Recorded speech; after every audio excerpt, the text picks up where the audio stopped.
Não se espere do presidente da República sutileza, polidez, sensibilidade, que não vamos encontrar isso em Bolsonaro. Ouça o que ele disse ontem a respeito do número de mortes que já supera 5.000 no Brasil. E daí? Lamento, quer que faça o quê? Eu sou Messias, mas não faço milagre. Eu sou o ministro que apresenta. Ele pegou o ministério andando, né? As mortes de hoje, a princípio, essas pessoas foram infectadas há 2 semanas, a princípio. É que eu digo para vocês, o vírus vai atingir 70% da população, infelizmente é a realidade. Mortes, vão haver, ninguém nunca negou que haveriam mortes. Ele vai e vem, e não deixou de dar uma espicaçada no antigo ministro Luiz Henrique Mandetta, né? Dizendo que Nelson Teich pegou o ministério andando. O Nelson Teich também se pronunciou nessa coletiva que o presidente improvisou ontem.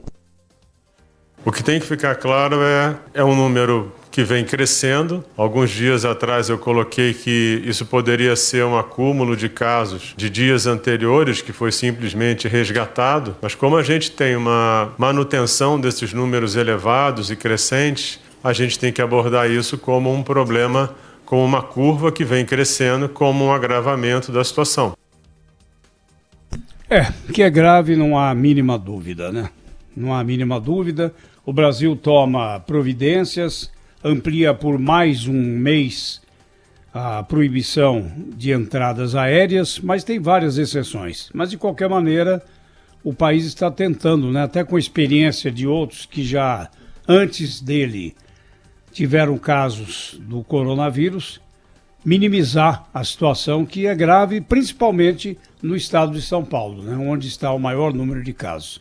Muito bom dia, Thaís Freitas. Bom dia, José Paulo de Andrade, aos nossos ouvintes, companheiros aqui do Jornal Gente. E o presidente Jair Bolsonaro, ele desperdiça um momento muito relevante do ponto de vista político que ele tem na mão agora. É uma declaração despropositada, que evidentemente não pode ser acolhida e aplaudida. Tem até alguém nessa declaração que dá uma risada ao fundo. Que coisa mais descabida, um riso num momento como esse. Mas eu digo que ele desperdiça porque se nós olharmos as últimas medições aqui de popularidade, de interpretação do governo, que foram feitas pelo Datafolha, a gente vai ver que, em primeiro lugar, o apoio ao isolamento social está diminuindo num momento, e isso é muito delicado, num momento em que o número de mortes não para de aumentar. Parece que o Brasil está no caminho ao pico da doença. Se a gente já chegou a ele ou não, veremos nos próximos dias. Mas a situação ainda não se arrefeceu por aqui, como, por exemplo, na Itália. A gente ouvia agora há pouco aqui na Rádio Bandeirantes o depoimento de uma brasileira que mora na Itália, tendo ali o alento da sensação de que o pior, pelo menos dessa primeira fase da doença, já passou.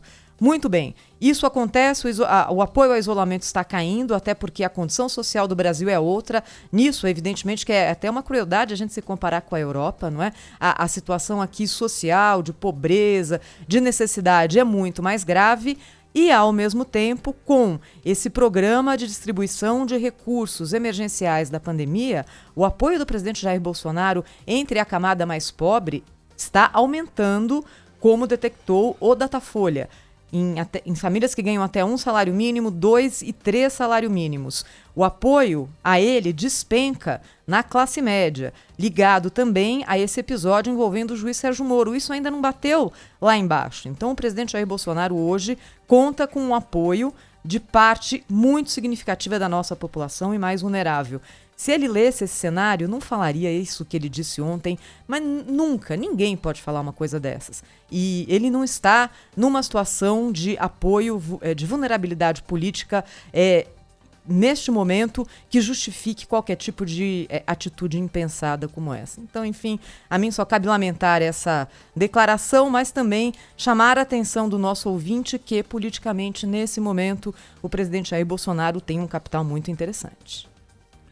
Muito bom dia a todos. De fato, né, para um presidente que fala o que lhe vem à cabeça, sem refletir frequentemente, essas coletivas na grade que ele concede sempre acabam mal, né? Ainda que ele diga alguma coisa interessante, alguma coisa positiva, olha, sempre pega mal, né? Ele sempre... E quando ele fala bobagem, então, como isso, né? É grave que ele tenha falado dessas coisas todas. E o presidente fica difundindo uma coisa que ele não entendeu direito. Essa história de que ele repete diariamente, de que 70% da população vai se contaminar com o coronavírus, na verdade não é bem isso, não. O que os técnicos dizem é que o Brasil terá controlado, ou qualquer país, né, mas sobretudo o Brasil, terá controlado o coronavírus, a pandemia, quando 70% da população estiver imunizada de alguma maneira. Que tenha tido contato com a doença de alguma maneira, com o vírus, e aquela imunização natural que os técnicos falam. Então, assim, não é que 70% vai ser o número de pessoas, o percentual de brasileiros que vai ser contaminado. Esse número, 70%, diz respeito a isso, ao que os epidemiologistas falam da necessidade, não da necessidade, mas da segurança de que o país terá controlado a epidemia quando essa imunização natural alcançar esse percentual da população. Mais uma vez, a constatação do filósofo Romário, né? O presidente calado é um poeta.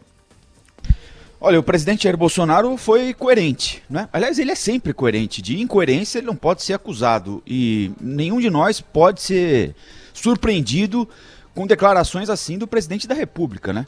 Basta dar uma olhadinha. Se a vida de Jair Bolsonaro fosse um livro, as melhores frases de Jair Bolsonaro, como esses livros que a gente encontra pelas livrarias por aí, nós encontraríamos 98% de frases nesse nível aí, não é?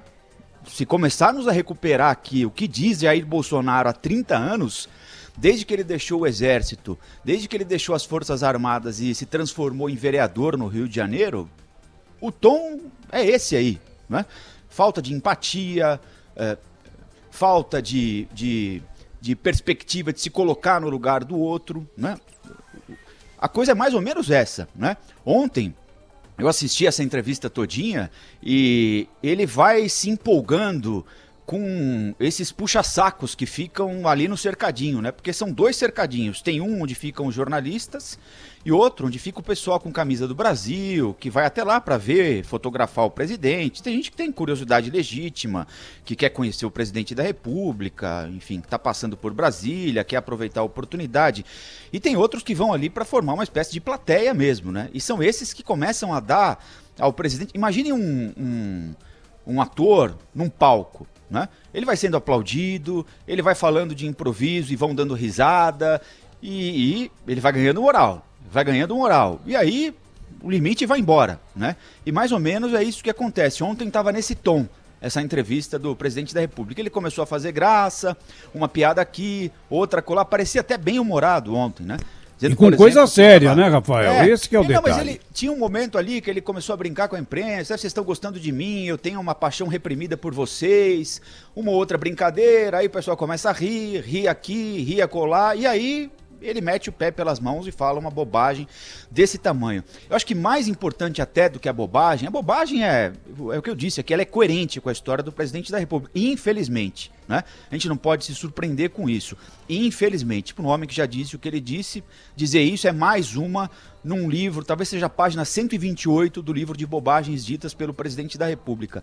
Agora, o problema é o que ele fez, e o que ele fez será julgado pela história.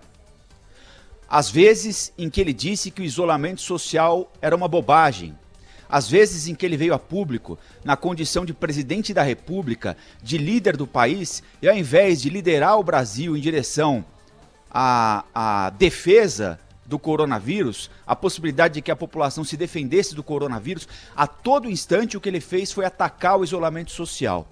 A todo instante o que ele fez foi atacar o que disse a Organização Mundial da Saúde. A todo instante o que ele fez foi atacar as orientações dos governadores. O que fez inclusive o Supremo Tribunal Federal a dizer o seguinte, olha, o que a União falar, esqueçam. O que vale são as orientações de governadores e prefeitos. A todo instante o que o presidente fez foi desgastar o ex-ministro da Saúde, que cometeu erros também, que não era nenhum Pelé da gestão, mas trocar ministro da Saúde no meio de uma pandemia só se você tiver o Pelé para trazer.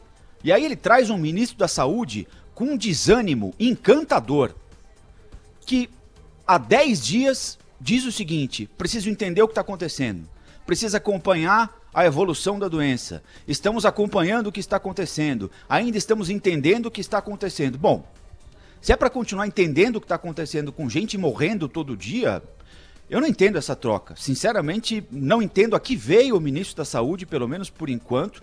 E lembrem-se, o presidente da República disse o seguinte, que se desse errado a tese que ele propunha de relaxamento do isolamento social, de reabertura do comércio, embora isso não esteja acontecendo na prática, mas ele estimulou muito essas manifestações de domingo, com o pessoal andando de carro, pedindo reabertura do comércio, etc e tal, dizendo que os governadores querem dar um golpe para antecipar a eleição e desgastar o presidente Jair Bolsonaro.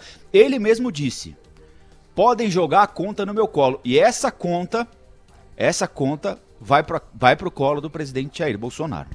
Olha, além da pesquisa citada aí pela Thaís, né, de que mostra, né, a manutenção da popularidade do presidente da República depois de todos esses acontecimentos, tem um estudo muito interessante da Fundação Getúlio Vargas sobre a influência do discurso de líderes sobre o comportamento da população em meio à pandemia. Diversos pronunciamentos foram levados em conta e aí as taxas de isolamento em cada país. Aqui no Brasil, a postura do presidente da República, ela mostra influência, né, sobre a população de uma maneira geral e em algumas regiões de uma maneira muito específica e interessante. O estudo apresenta evidências de que a mensagem do Bolsonaro é mais eficaz entre os municípios com a maior presença da mídia local e a penetração da internet. Chama a atenção também a evidência estatística de que municípios nos quais o presidente tem maior força eleitoral apresentam menor grau de adesão ao isolamento. E por último, o estudo também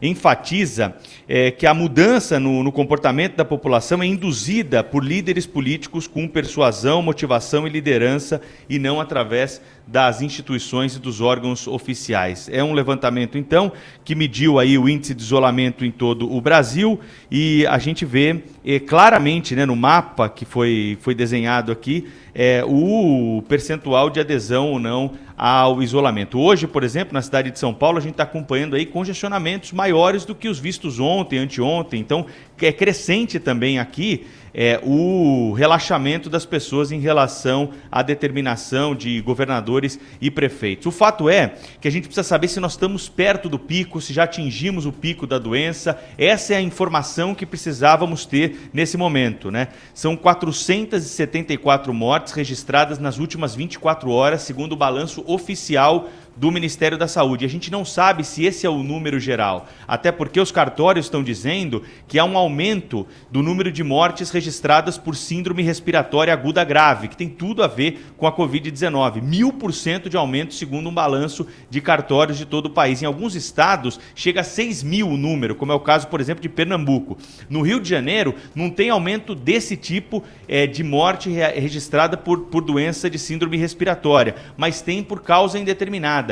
8.000% de aumento em mortes por causa indeterminada no Rio de Janeiro. Então, é uma coisa, 8.000%, né, em relação ao mesmo período do ano passado. Então, é uma coisa que a gente precisava ter com clareza, né, justamente para programar os próximos passos das medidas a serem tomadas.